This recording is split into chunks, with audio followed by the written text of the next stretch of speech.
They're in the first college football playoff rankings.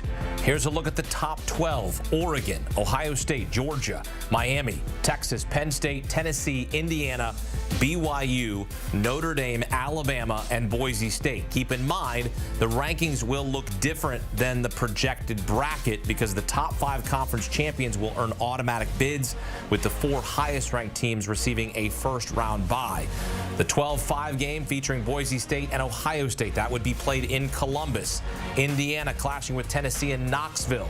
Alabama and Texas in Austin. Notre Dame and Penn State, Happy Valley. At night, please. We're requesting that if that game happens. And if it happens, it would be awesome as you see the top 4 teams there in the bracket as Oregon, Georgia, Miami, and BYU. The first round of these college football playoff games will take place on the weekend of December 20th.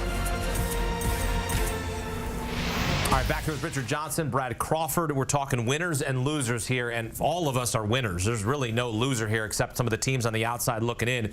Richard, I'll start with you. Your biggest winner from the first college football playoff rankings in 2024 are who? My winner is Alabama. Okay. I mean, you got an Alabama team that has a loss against Vanderbilt. You got an Alabama team that almost lost to South Carolina, who was a little bit better than I thought a few weeks ago, but they still almost lost that game.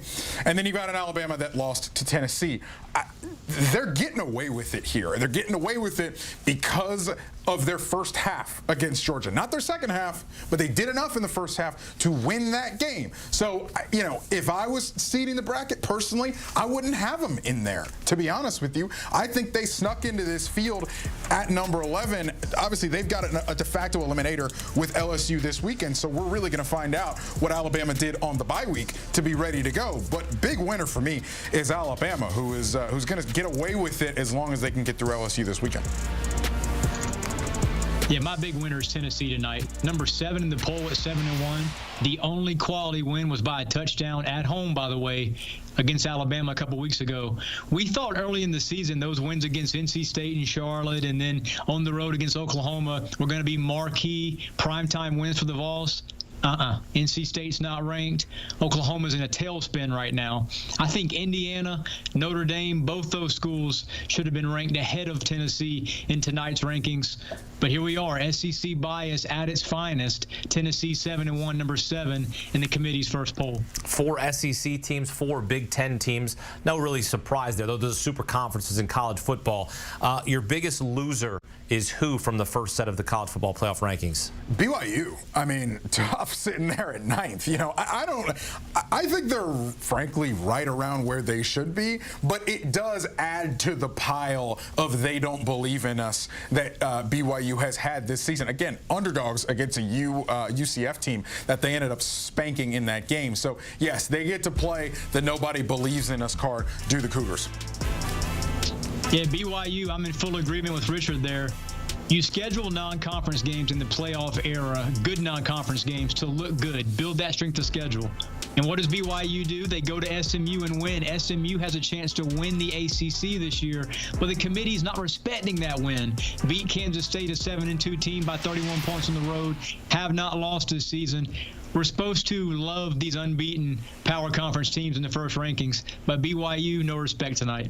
Richard, I want to ask you one question here before we get to this projected bracket, because I think some fans are going to be curious as why Ohio State was ranked above Georgia in the rankings. Not the bracket, the rankings. Ohio State 2 and Georgia being 3. What would your answer be? I think Ohio State's loss over Oregon, or loss to Oregon, I should say. Ohio State's loss to Oregon, 1 point, close shave, is a lot better than Georgia's loss to Alabama, where even though they battled back, they were way down in that game. And so that is, I think, what separates the two of those teams, and the fact that obviously Ohio State has a win over Penn State. Brad, do you agree with that? I'm in full agreement there, too. I mean, Ohio State, I think, right now is clear-cut second-best team in the country. Georgia has a quarterback in Carson Beck that's had 2 3-interception games. Game control, usually one of Kirby Smart's strengths, has not been the case this season with the Bulldogs. So I'm okay right now with Ohio State at 2. Let me show you the bracket here once again, Richard, as well. And you look at the projected bracket that we have. Is there a team on the bracket right now that has an easy path. And I say easy lightly, but a path to get to the Natty. I'm not going to say Boise's path is easy because they've got Ohio State, but if they can get through that, and it is a monumental if. But remember, it's hard to do transitive, but the team that beat Ohio State, Boise State, took to the brink in their house. So keep that in mind. Boise can hang. They're not just any Mountain West team. If they can get through that game, they've got a BYU team that is ranked 9th but seeded 4th. And so they would go to BYU and then they would play that game. There's a path there for Boise State, not an easy one, but there is a path there. And I think it's a relatively more easy path than Indiana got to go to Rocky Top and then Oregon to get to a semifinal. Well, you brought up weather too, and those boys from Boise State, it gets cold in Idaho, and they could deal with the cold in Columbus. So some of the boys from the South playing in the SEC, I don't know how they're going to deal with 25 degrees in Tennessee in December. We'll see if that ends up happening, but it can get pretty frigid down south in December. We'll see what ends up happening. Let's take a look at Brad Crawford's CBSSports.com bracket. He put it together based on his final projection here. And Brad, it's almost identical to what we got. A couple changes here. Take us through your bracket. Yeah, very close to the committee's rankings. Same 12 teams, maybe not in the exact order, but I've got the 4 projected champions. Miami from the ACC, Oregon overall #1 seed, BYU. I think BYU finishes 13-0 and wins the Big 12 as the Big 12's lone bid. And then Georgia somehow is going to win the SEC. But Indiana, Penn State's a game I'm looking at. Big 10 on Big 10. We've heard the committee say on the record that they are not going to seed these teams to try and avoid conference matches. And that would be a game Indiana, Penn State have not played in the regular season. And they're not going to meet in Indianapolis in a couple weeks either. So Indiana, Penn State's a game that if you're a Big 10 fan, that'd be a great first-round matchup. All right, Richard, I want you to take a look at that bracket one more time that Brad revealed. What stands out to you? What's your reaction to that bracket that he put together?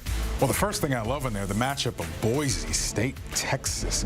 Give me that. I like it. I mean, I would love to see that game. And then Alabama, Ohio State. Oh, yeah. You remember the Zeke Elliott, the run through the heart of the South down there in New Orleans, playing Alabama and Ohio State. Seeing those two teams on the field in Columbus, that would be incredible. And then, frankly, because we're not really going to see Indiana against much of the Big Ten's upper crust besides Ohio State, seeing them potentially against Penn State in a first-round playoff game, that'd be pretty cool, too. Yep, it would be.